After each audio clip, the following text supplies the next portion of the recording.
question. So we actually all got together and had a little Zoom call and sort of talked about some bigger ideas and bigger thoughts, and so came up with a series of questions. And the first, we're going to just start huge right here.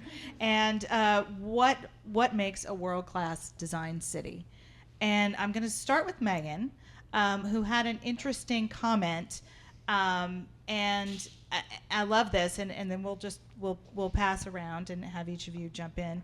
But her comment was, a world-class design city starts by knowing itself. So Megan, can you expand on that? Sure. I think, if you look at world-class design cities, they really embrace who they are first and foremost. They understand what makes them special, what makes them strong. It's an identity that, people are drawn to people that lead, not so much like the following. So I think we have to start with what we do great.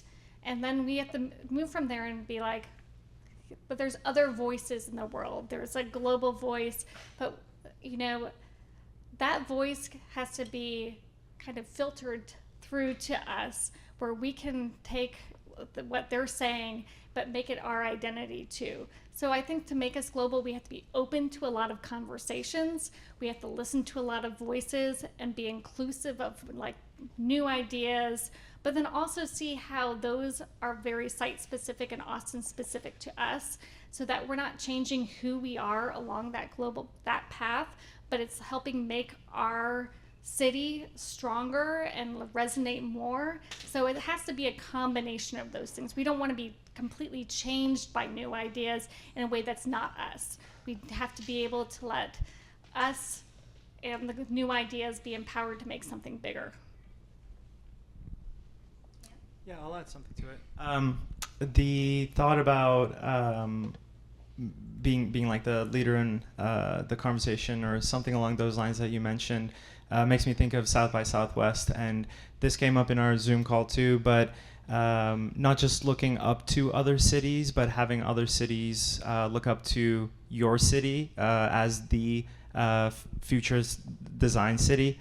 And those types of events where these great minds come together to talk about such a variety of things, but in our case in architecture and design and interiors, where the conversation and the discourse is happening in the city.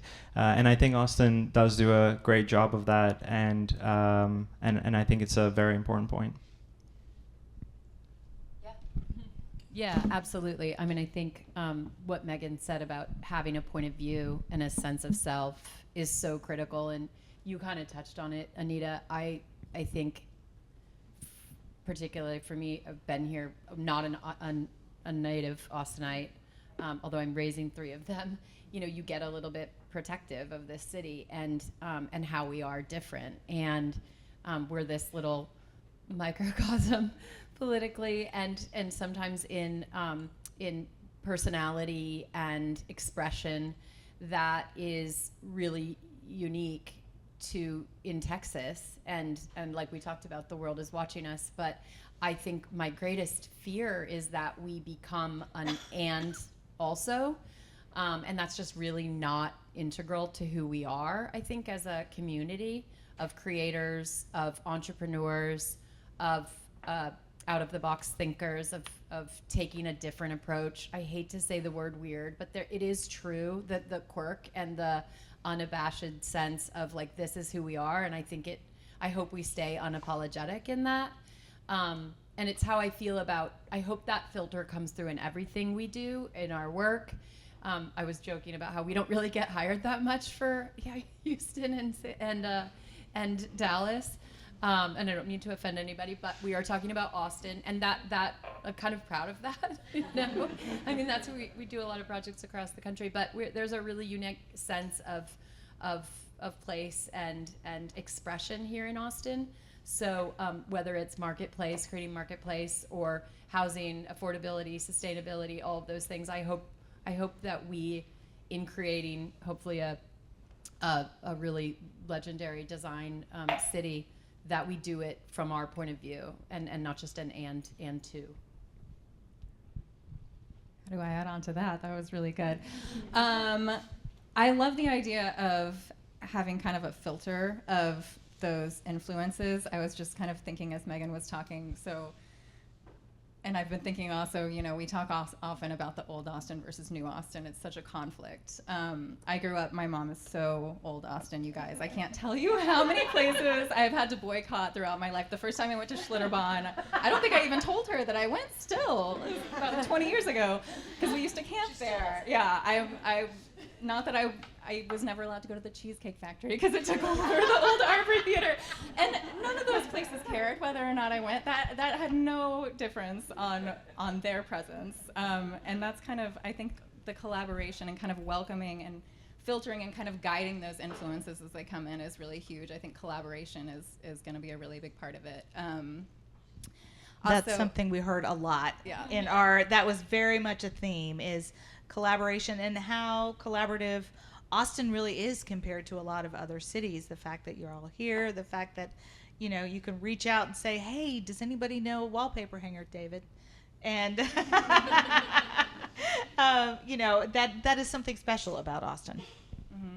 And at the same time, we have so many great local artisans where it's not just, and I wouldn't want it to be, I'm not going to name any other cities, but one of those places where it just feels like it's entirely corporations, having that balance and kind of guiding those things, I think we'll probably touch on it a little bit later, but collaborations with local artisans, local designers, and bigger companies who are coming in is so mutually beneficial.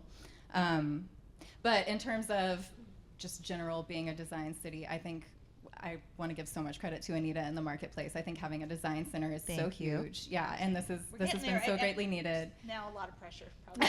No pressure. And the more community involvement we can have with that is wonderful as well.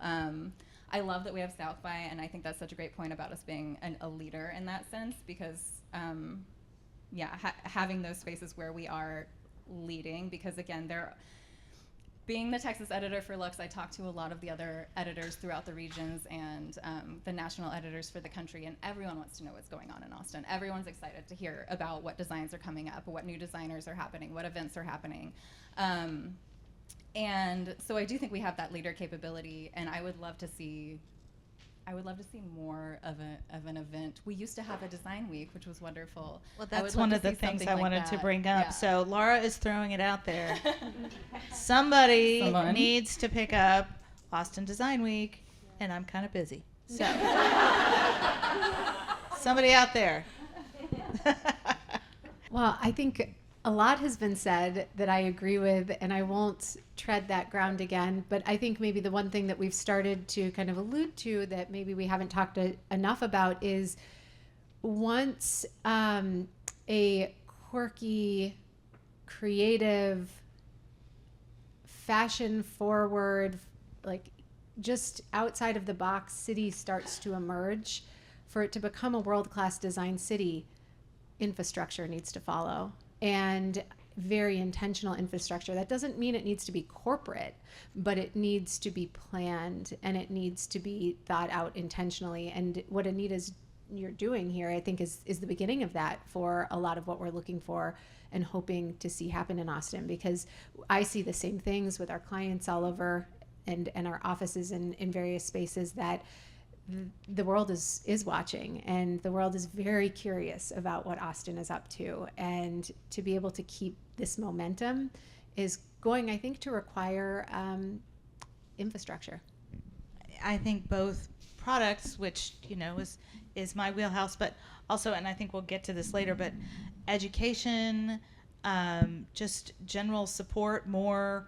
We've got folks that are really leading strong ASID and AIA kind of things, but the more just more infrastructure in supporting us at all levels, students, people looking to exit out, just all the stuff.